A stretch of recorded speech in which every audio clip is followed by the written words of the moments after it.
Еще раз добрый день, уважаемые коллеги. Мы начинаем наш брифинг, посвященный обстоятельствам гибели сотрудника органов внутренних дел в городе Могилеве. У нас сегодня в качестве спикеров лица, которые непосредственно руководили работой на месте происшествия.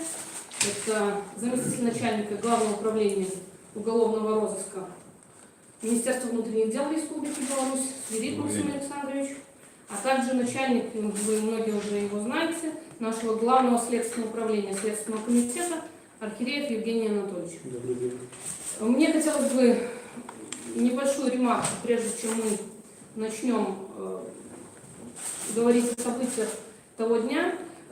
Очень большую сложность в понимании того, что произошло, в первую очередь для населения нашей страны, составляли именно те информационные сообщения, вбросы, если можно так сказать, которые сопровождали всю эту ситуацию на протяжении первоначальных следственных действий и вообще начала работы по ситуации. Это вводило в заблуждение очень многих наших граждан, поэтому сейчас все-таки иногда нужно дать возможность специалистам несколько дней поработать для того, чтобы потом получить последовательную картину произошедшего, нежели вырывать из контекста и пытаться выдавать желаемое за действительное. Сейчас мы начинаем. Добрый день всем присутствующим. Еще раз хотелось бы добавить к той информации, которая уже имеется в средствах массовой информации.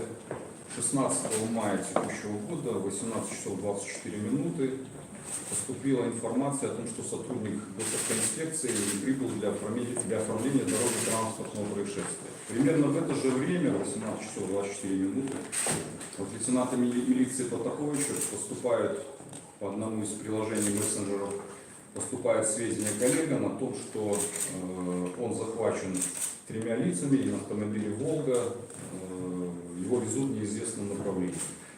Было принято решение поднять весь личный состав по тревоге УВД Могилевского облсполкома, и в результате проведения оперативно-розыскных и поисковых мероприятий в течение 1,5 часа Потапович мертвым обнаружен в лесу в Могилевском районе. Главным следственным управлением Следственного комитета продолжается расследование уголовного дела, возбужденного по факту обнаружения 16 мая в лесном массиве в Могилевском районе с огнестрельным ранением в голову трупа инспектора ГАИ Потаповича. В этот день сотрудник милиции находился при исполнении служебных обязанностей. Уголовное дело возбуждено по статье 362 Уголовного кодекса Республики Беларусь «Убийство сотрудника органов внутренних дел». В связи с поступлением информации о гибели милиционера на место происшествия были направлены наиболее подготовленные сотрудники Следственного комитета, Управления Следственного комитета Республики Беларусь по Могилевской области, сотрудники органов внутренних дел, а также представители Государственного комитета судебных экспертиз Республики Беларусь. Для расследования уголовного дела была создана следственная группа. На первоначальном этапе расследования отрабатывались различные версии случившегося. Проверялись обстоятельства служебной деятельности сотрудника милиции, его личная жизнь, имевшие место последние контакты. Информация о возможном похищении сотрудника милиции с использованием автомобиля «Волга» черного цвета не нашла своего подтверждения. Что касается автомобиля «Волга», были изъяты видеозаписи камер наружного наблюдения по улице Первомайской и по улице Крупской. Как установлено, это 2 маршрута, куда можно добраться до того места, где обнаружен труп Потаповича. Проведено детальное изучение записей видеокамер. Установлено, что в период времени с 18 часов до 21 часа 16 мая текущего года автомобиль «Волга» черного цвета на видеозаписи не зафиксирован. Анализ следственных действий и информации, полученной в ходе расследования, позволяет говорить о том, что основной версией в настоящее время является суицид. То есть это самоубийство сотрудника.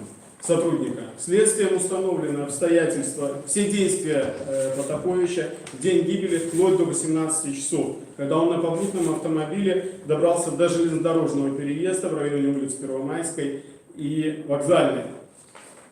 Необходимо отметить, что в этот день сотрудник самостоятельно принял решение выбыть в указанное место, проигнорировав указания оперативного дежурного выбыть для оформления дорожно-транспортного происшествия, имевшего место на переулке Орловском. В ходе осмотра места происшествия обнаружен табельный пистолет сотрудника органов внутренних дел, 2 магазина, 15 патронов, его личные вещи.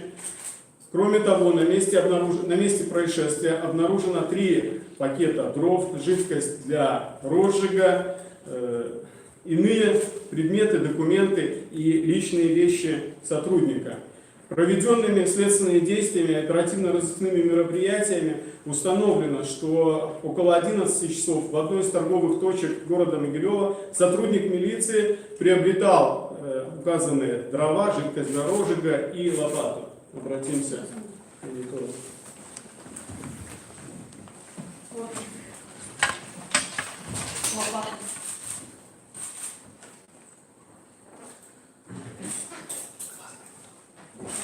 Изъято с места происшествия.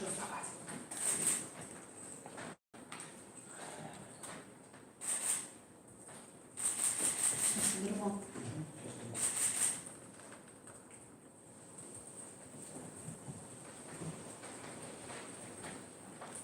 Вот дрова.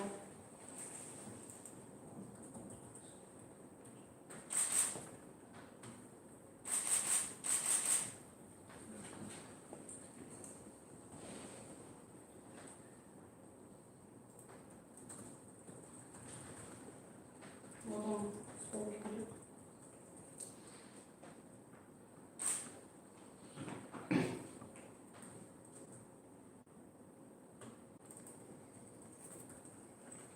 Включаем. Фото с места происшествия. Известно все, что было изъято. Через анкетировку, которую вы видите. Табельное оружие. Ну, соответственно, прошу обратить внимание на руки. Дезинформация о том, что там ладонями наружу, это дезинформация, не соответствует действительности. Все мы знаем, что в 2 магазинах 18 патронов. Необходимо отметить, что на теле сотрудника милиции не обнаружено телесных повреждений, за исключением огнестрельного ранения. Как уже отмечалось, вопреки информации, которая размещена в сети интернет, руки сотрудника милиции находились в положении, позволяющем произвести выстрел. Кроме того, следы крови обнаружены на правой руке погибшего сотрудника милиции. Детализация исходящих входящих соединений мобильного телефона, принадлежащего Потаповичу, свидетельствует о том, что 16 мая в период времени с 11 часов до 13 часов он прибывал к тому месту, где фактически, не фактически, а юридически обнаружен его труп. Сотрудниками Управления по раскрытию преступлений в сфере высоких технологий в результате изучения ноутбука, принадлежащего Потаповичу, установлено, что 1 апреля текущего года он подготовил ряд сообщений своим сослуживцам и родственникам. Сообщения содержат сведения о его суицидальных намерениях. Ряд этих сообщений он направил своим знакомым. Следствием достоверно подтверждена информация, имевшая место в факте попытки счета жизни в апреле месяце текущего года. Расследование по уголовному делу продолжается. Сотрудники органов внутренних дел проводят в настоящее время мероприятия, направленные на установление автомобиля и лица, которое в период времени с 18:23 мог довести Потаповича фактически до места происшедших событий. Просьба от органов внутренних дел и следственных органов обратиться в органы внутренних дел указанному гражданину, либо лицам, которые